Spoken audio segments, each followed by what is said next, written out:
Assalamualaikum warahmatullahi wabarakatuh. Baiklah, perkenalkan nama saya James Suryanto, NIM 2008723.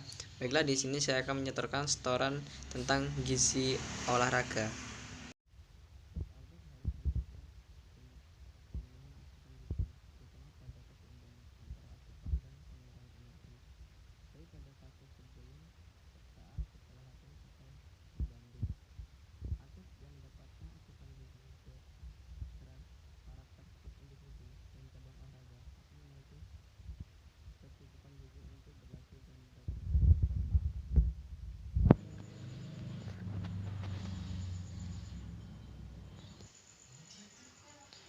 Banyak masalah yang kerap kali ditemukan pada atlet terkait pengetahuan gizi olahraga yang rendah atau sudah outdated.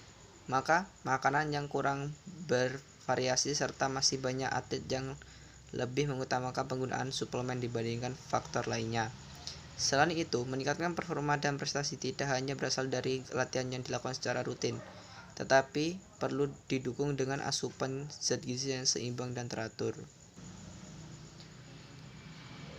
Padahal, menurut gizi, atlet harusnya mengacu pada Sport Nutrition Pyramid atau disebut juga piramida gizi olahraga. Fokus utama piramida adalah diet gizi seimbang dilanjutkan dengan pendampingan gizi olahraga dan selanjutnya menggunakan suplemen apabila diperlukan. Piramida ini telah terbukti secara ilmiah dapat meningkatkan performa atlet dan digunakan oleh para ahli serta tenaga gizi olahraga. Tujuan pendampingan gizi pada atlet bertujuan untuk yang pertama menemukan pola makanan terbaik untuk atlet, dan yang kedua meningkatkan efisiensi dan metabolisme untuk menghadapi latihan dan pertandingan. Dan ada juga manfaat. Yang pertama, atlet dapat memaksimalkan performanya melalui konsumsi makanannya sesuai dengan kebutuhan gizinya seperti prestasi atlet pada di tingkatnya.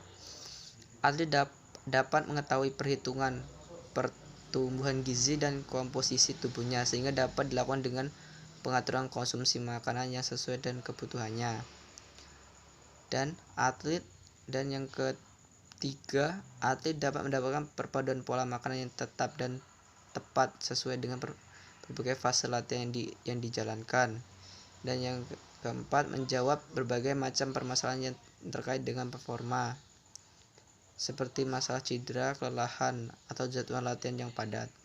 Dan yang terakhir atau yang kelima, menjawab berbagai mitos dan fakta yang berkaitan dengan masalah gizi berdasarkan dengan landasan ilmiah sehingga semua dilakukan pada jalur yang benar.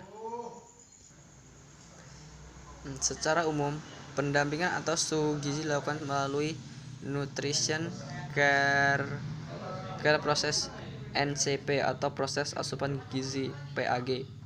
PAG merupakan sebuah pendekatan sistematis untuk mencegah masalah gizi sesuai dengan kebutuhan individu. Atlet yang dapat PAG akan melalui beberapa tahapan. Yang pertama itu pengkajian gizi. Pengkajian gizi adalah tahap di mana orang atlet diukur antrometri, biokimia, klinis, dan dietary. Yang kedua yaitu diagnosis gizi. Atlet diberikan diagnosis gizi oleh tenaga gizi yang terkait untuk memecahkan masalah gizi yang dimiliki atlet. Dan yang ketiga, atlet diberikan investasi gizi yang terdiri dari pemberian makanan, edukasi gizi, konseling gizi, dan koordinasi asupan gizi.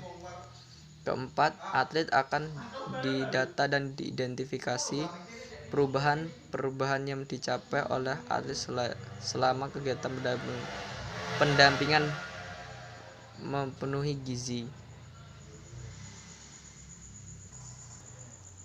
Kita masuk yang selanjutnya yaitu jenis olahraga. Setiap latihan memiliki intensitas dan durasi frekuensi yang berbeda-beda. Maka dari itu, tenaga gizi harus mengetahui cabang olahraga dan periodisasi gizi atlet untuk menyesuaikan kebutuhan gizi dengan latihan dan kondisi masing-masing atlet. Ada beberapa jenis olahraga. Yang pertama olahraga anaerobik dan olahraga power atau kekuatan. Dan yang kedua olahraga aerobik, olahraga endurance atau daya tahan. Yang ketiga olahraga aerobik atau olahraga permainan.